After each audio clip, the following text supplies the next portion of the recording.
E aí, Fábio, eu quero te perguntar como é que foi a pandemia, né? A gente chegou agora no ponto da pandemia. Como que foi para esses bares, né? Esses restaurantes, essas casas noturnas? Como que foi administrar todo esse caos, vamos dizer, né? Que balada vai fazer o quê? Teve que fechar. Como que segurar, né, todo esse tempo? Olha, nós éramos aqui em Curitiba mais de 15 mil estabelecimentos, né? Fechou 40% dos estabelecimentos. Só, eu nem preciso, né, provar, é só falar, sai aí na 15 de novembro, sai na Marechal Deodoro, sai no Batel, sai no Novo Mundo, sai no Boqueirão, sai no Bacaxiri, vai ver quantas ruas você tem lá, aluga-se, né?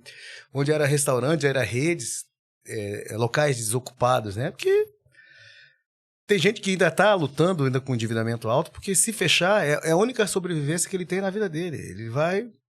E muita gente ali que está com ele só depende dele. Então, se ele fechar, ele prefere aumentar a bola de neve do que ele se entregar. É até aquela frase do filme do Van Damme, né? Retroceder-se nunca, render-se jamais, né? Então, muito empresário virou esse lutador de não se entregar, mesmo ele endividado, 96... É alto, mas é isso mesmo. Não sou eu, não é chutômetro. Isso aí, todas as estatísticas, 97% do nosso segmento está endividado de alguma forma. Ou seja, no Pronamp, ou seja, no dinheiro que pegou do banco, ou seja, no aluguel, de quantos aluguéis está atrasado lá com a imobiliária, ou com o proprietário, ou com a conta de luz que está renegociando lá, sabe? Que tá... É o cartão da mulher, do cunhado, da avó, que foi pegando ali para manter, né?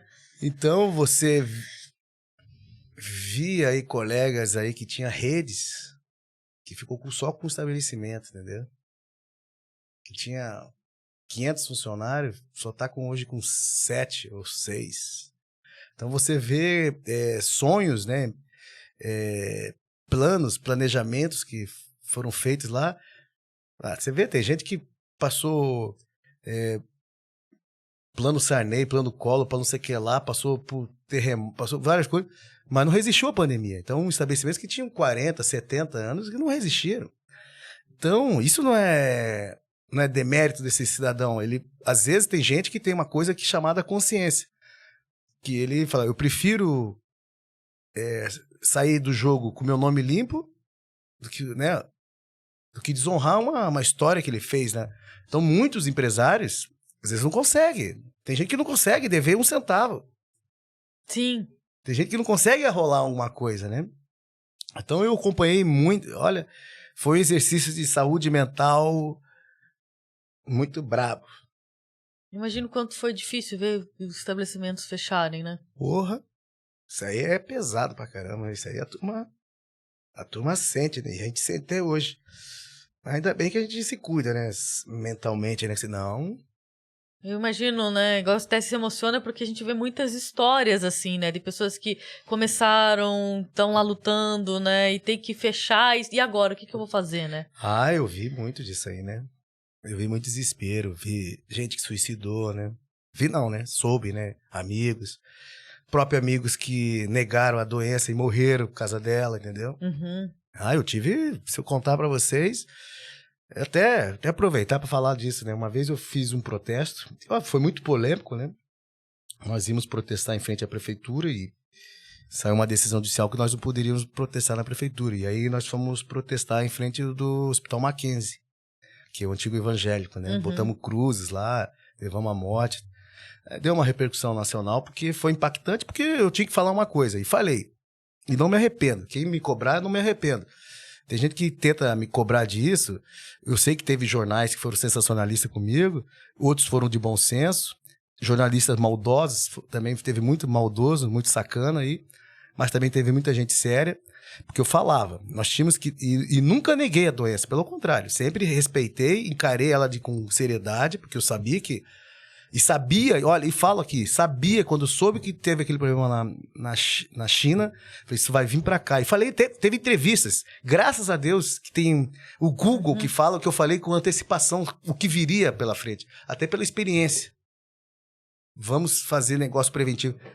A secretária hoje, a Márcia Sulac, que saiu para ser candidata, e o próprio Beto Preto, não atenderam a gente. Falei, vamos fazer um planejamento, vai vir uma bomba aí.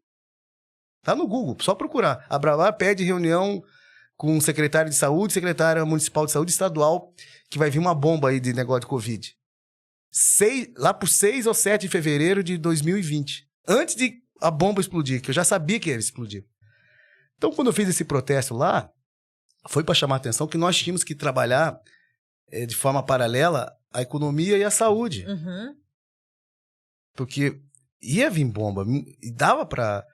Então, teve locais, por exemplo, Santa Catarina, no começo, o governador Moisés, ele foi radical, mas depois ele viu que essas radicalidades não levariam a lugar nenhum. Porque veio a segunda onda e nós repetimos o mesmo erro na segunda onda e na terceira onda. Né? E quando eu falei isso, tava começando suicídio, tava começando gente, sabe? Quando fizemos aquele protesto, que é para mostrar gente, né, morrendo do infarte, porque AVC dentro do AVC, porque é pesado. Agora, 2 anos eu posso falar, falo de cadeira, porque eu acompanhei, vi de perto o sofrimento de muitas pessoas, né, de muita gente que era forte, mas forte mesmo, forte, seja fisicamente, e era mentalmente forte. E aí, deu revés na vida dela, né? Deu um revés. Como deu um revés em todo mundo. Até eu tive revés, porque a gente sofre, chora. Foi um momento difícil, né? Porra!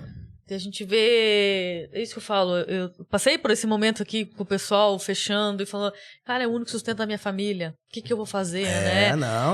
Eu já não tenho como segurar um negócio. E agora, né? E vou te falar, eu fiquei muito exposto, né? Eu lutei, todo mundo deve ver aí. Eu, fui esculachado, fui massacrado. Que eu era não sei o que lá, que eu era não sei... Até me chamaram de bolsonarista, que eu nunca fui na minha vida, né? Sou humorista, nunca deixei de falar e todo mundo sabe disso. Eu sempre apoiei Sérgio Moro, porque eu sempre acreditei que na vida você tem que ter um estilo.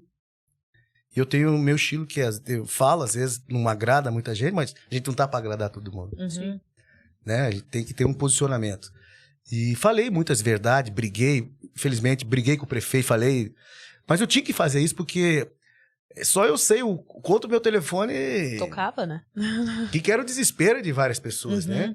E o que as pessoas precisavam escutar. Que às vezes nem psicólogo, nem psiquiatra, nem a familiar, a esposa ou o marido, era o desespero. E era, porra, quanta gente ainda tá sem salário desde aquela época, funcionários, que, sabe? Sim. Não tinha o que fazer, né?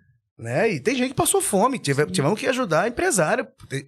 Eu falava isso todo mundo, porque a realidade do nosso setor, as pessoas, como no começo nós estávamos falando, acho que é mil maravilha, mas não é.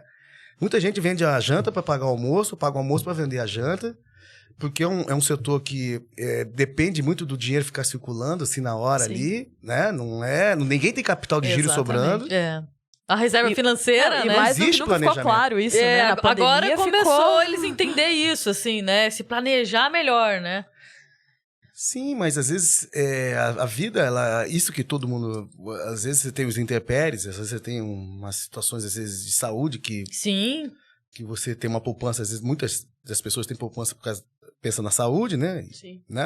Ninguém pensa que, às vezes, uma gripe, né? Ou, como dizia o presidente, ou uma pandemia ia desequilibrar... A economia do mundo. E tudo, não, e né? por tanto tempo, mundo, né? Ninguém se planeja com uma reserva financeira de 2 anos, né? Sim. Então, você, por mais que você seja forte, seja uma pessoa com muita resiliência, você é absorvida pela forte emoção, porque a áurea das pessoas estavam muito combalidas, né? As pessoas estavam sem perspectiva, porque quando você via, agora acabou, aí depois voltava Começou de novo. Então, eu sempre falava assim, usava uma metáfora que parecia que nós éramos os personagens da Caverna do Dragão, que nós estávamos mortos e não sabíamos como sair daquele pesadelo. E sempre falei isso, usei isso para simplificar o que eram os sentimentos, né? Sim. Né? E que passou de muita gente. Então, óbvio, ganhei ódio de muita gente, mas também ganhei respeito de muita gente. Só eu sei. Nós que inventamos da luva e da máscara para poder voltar ao buffet, sabe? Vocês lembram disso? Tanto é, e falei depois, quando acabou a pandemia, falei, isso devia até manter, porque aí dá mais... Nossa, é uma segurança, né? A gente comentou sobre isso.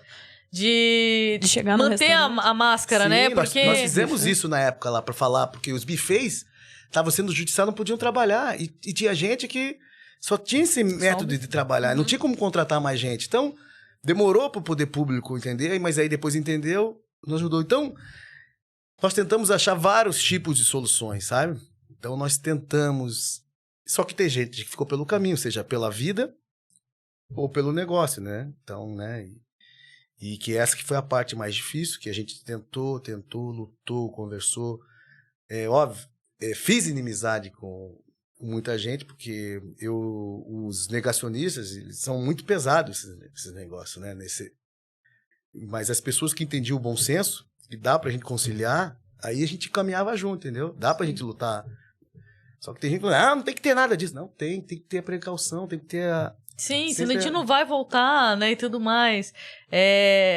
Eu imagino, assim, que o restaurante, querendo ou não, a gente teve uma grande abertura de deliveries, né? Sim. Com as plataformas, eu imagino que as pessoas, né, eu tive muito esse impacto. Poxa, eu sei cozinhar, eu preciso fazer uma renda extra, eu vou para um aplicativo porque não tem mais tanta burocracia. E como foi pro setor de de bares, casa noturna? Todo mundo teve que se adaptar porque nisso, ali né? a casa noturna vai fazer delivery de Mas teve, como é que tá. foi? O que nós fizemos? Aí uma outra coisa interessante. Nós brigamos que as casas noturnas que não tinham restaurante se associassem a restaurantes para ele trabalhar em parceria, né? Uhum. Fizemos isso e ganhamos na justiça. Outra vitória nossa que era respeitar o alvará secundário dos estabelecimentos. Queriam que só funcionasse quem tivesse o alvará primário ali, o principal. Nós lutamos e ganhamos na justiça para a prefeitura respeitar isso.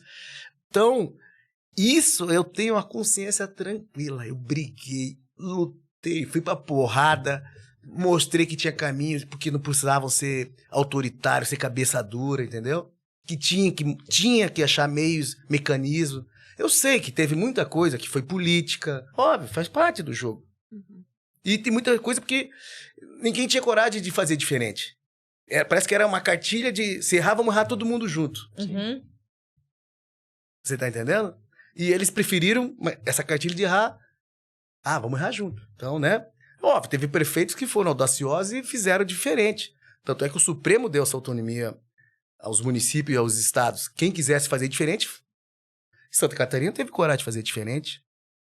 Tudo bem que teve surto, mas controlaram lá, fizeram lá. Morreu gente? Morreu. Mas eles fizeram uma opção. Uhum. Vamos conciliar. Vamos ver até onde dá pra salvar. Foi feito isso. Eu perdi vários amigos lá em Santa Catarina. E perdi amigos que também eram daqui, foram pra lá, se contagiaram e morreram aqui. Um famoso, até aqui, pra família dele, que eu sempre falo, que ele pede ajuda, que é o meu amigo do Torque. O Rodrigo, que morreu, Talk and Roll, que é uma casa espetacular ali na Marechal Floriano. Porra, tinha 40 e poucos anos, pegou. É um cara que nós fazíamos ações. Vamos brigar, eu tenho uma ideia aqui, nós podemos fazer isso. Puta, fizemos bastante coisa, né?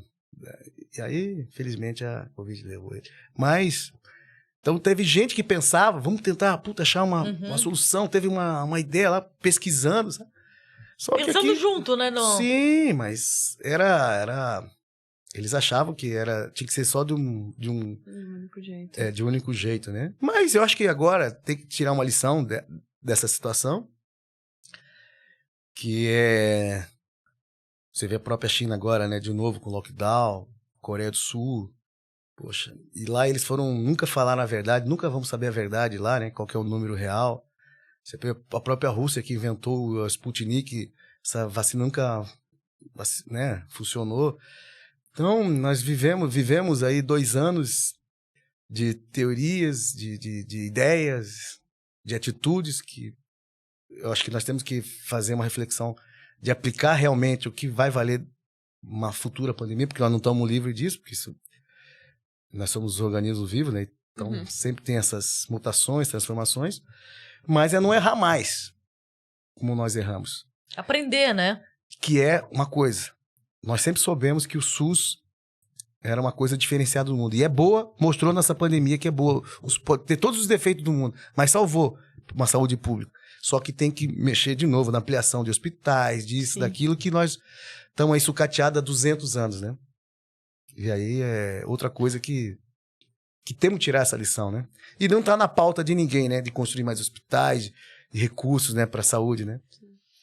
Esse vídeo é um oferecimento da Saipos, um sistema para restaurantes simples, ágil e inteligente.